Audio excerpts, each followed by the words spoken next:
Good news, people. The bird's still alive. Oh, never mind. Never mind. Never mind. I thought it was still alive.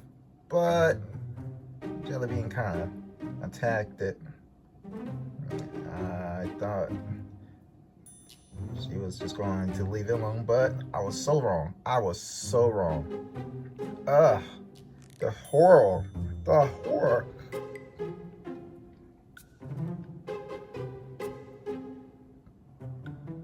It's crazy, I tell you. It's crazy.